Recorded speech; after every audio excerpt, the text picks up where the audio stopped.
Okay, so for this deep dive, we're looking at a bunch of sources, really examining something you might not even notice. It's how common color-coded words, like white lie or blacklist, might subtly push systemic bias. That's right. Language has, well, real power. And in English, this pattern, it's pretty stark when you look for it. Black gets linked with negative stuff, danger, evil, secrecy. While white is all about the positive, purity, goodness, innocence. Exactly. So it makes you ask, right? When you use a phrase like white knight or maybe black sheep, are those words really, truly neutral? Or is there something more going on? Yeah, definitely something more. When you see the lists side by side, you've got pure as the driven snow on one side and then getting a black mark on your record on the other. So the mission here is to quickly unpack where these terms came from, but also why big organizations, tech companies especially, are actually dropping them now. Okay.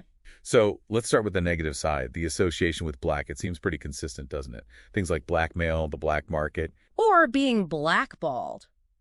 Rejected. It's always the undesirable outcome, seems like. But hang on, some of these, they feel really old, like black sheep. Yeah. Did that term always have a racial thing tied to it, or was it, just about sheep? Well, that's where it gets interesting and kind of complex. Many of these terms, their origins often weren't racial at all. They were purely about the color itself or its function. Right. So black sheep, for instance, back in the 1700s, black wool just couldn't be dyed easily. So a black sheep was literally less valuable to a shepherd. Wow. Purely practical. Got it. So no initial racist intent there. Right.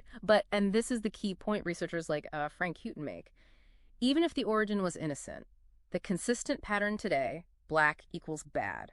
That pattern itself is seen as legitimizing and perpetuating systemic racial biases. The original meaning almost doesn't matter anymore. Because the effect today is what counts. Precisely. And you see that effect show up starkly in psychology. Right, the psychological studies, I saw those mentioned. People apparently have these, unconscious biases. Positive feelings about white, negative about black. Yes, strong ones. It's learned, deeply ingrained cultural learning. It goes way back. Like the Dahl tests, the Clark tests from the 40s. Exactly like that. Famously, even black children back then often picked the white doll as nice and the black doll as ugly or bad. It just shows how early and how deep these cultural messages about color and worth can penetrate. Wow. Okay. And that leads us right to the flip side, the mirror problem. If black constantly means bad, then white constantly means good. The white list, the white wedding, the white knight riding in to save the day. And the subtle message there is that whiteness isn't just good. It's the default. It's the norm, the ideal standard. It kind of centers whiteness without saying it. And that subtle centering, that implicit bias, that seems to be exactly why we're seeing these big institutional shifts now. Yeah. Companies like Intuit, for example, their style guides now explicitly say, don't use black, white, dark, or light as metaphors. They state outright it reinforces anti-black stereotypes. And the alternatives they push are all about clarity and function, not color metaphors. Right. So instead of black list, white list. Use deny list, allow list. Or maybe block list, allow list. It says what it does. Makes sense. And for black sheep? Maybe outcast. Or the odd person out. Again, describes the situation. And a white lie. Just call it a fib. Or a harmless lie. Simple, descriptive, no color needed. The goal is just removing that layer of coded meaning. Okay, so boiling it all down, the core idea from these sources is it's the pileup, constantly linking black with bad, white with good, even subtly. Yeah. It builds this subconscious bias that feeds right into real-world racial bias. Yeah, it's the cumulative weight. And that requires, conscious effort, intentionality from individuals and organizations. Like the Steele case example, changing documentation. Exactly.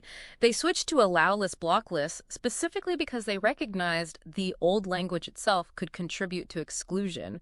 It's about choosing, as they put it, the most constructive language for positive impact. It's a deliberate choice. It really makes you think, if our everyday words we thought were totally innocent, are actually encoding these hierarchies, well, what other phrases are we all using day in and day out that maybe need a closer look, to make sure our language actually matches our values?